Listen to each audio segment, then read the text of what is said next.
सत्याची जाण हीच आमची शान या तत्वावर चालणाऱ्या जियाविरत इंटरनेट न्यूज मध्ये मी संदीप सामंत आपले स्वागत करतो। तर आता पाहू सविस्तर घडामोडी। स्थायी समिती सदस्यपदी 8 सदस्यांची नियुक्ती। कल्याण डोंबिवली महापालिकेच्या स्थायी समितीमधील रिक्त झालेल्या 8 सदस्यांची घोषणा बुधवारी विशेष महासभेत करण्यात आली। यामध्ये शिवसेनेचे रमेश म्हात्रे, तसेच वामन म्हात्रे, श्रेयस समेल, विक्रम तरे, प्रभुनाथ भोईर, मनसेतर्फे मनोज घरत, माणिक म्हात्रे तर अपक्ष बाळ हरदास या 8 सदस्यांचा समावेश आहे। नव्याने नियुक्त झालेल्या 8 सदस्यांसाठी केवळ 7 ते 8 महिन्याचा कालावधी मिळणार आहे। नव्या सदस्यांचे महापौर कल्याणी पाटील यांनी तुळशीचे रोप देऊन अभिनंदन केले। शिक्षकाकडून विद्यार्थ्याला मारहाण झाल्याची घटना घडली। कल्याण रेल्वे सेकंडरी स्कूलमध्ये 5वी इयत्तेत शिकणारा ताबिश बिरचोल या विद्यार्थ्याला शिक्षक रविभूषण कुमार यांनी बेदम मारहाण केल्याचा प्रकार घडला।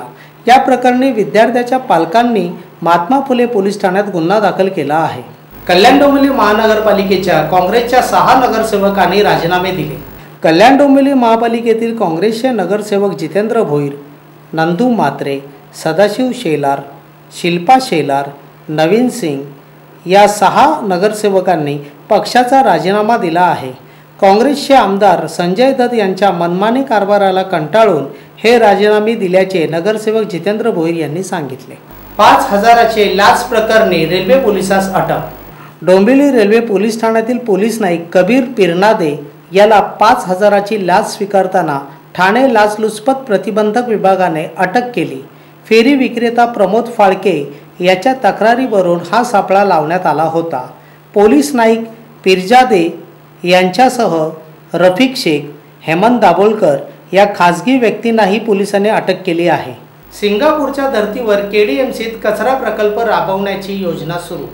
कल्याण डोंबिवली महापालिका क्षेत्रातील कचऱ्याची शास्त्रोक्त पद्धतीने विल्हेवाट लावण्याच्या प्रस्तावास महासभेत मंजुरी देण्यात आली।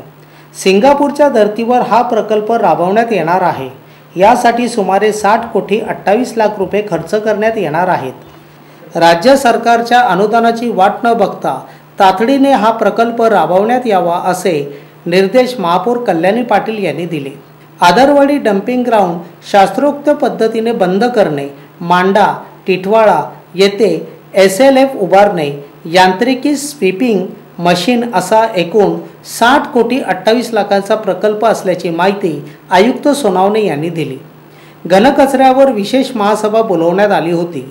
यावेळी विरोधी पक्षनेते विश्वनाथ राणे यांनी शहराच्या दृष्टीने अतिशय महत्त्वाचा प्रकल्प इतक्या उशिरा आल्याने प्रशासनाची कान उघडणी केली। तर या होत्या सविस्तर घडामोडी। नमस्ते।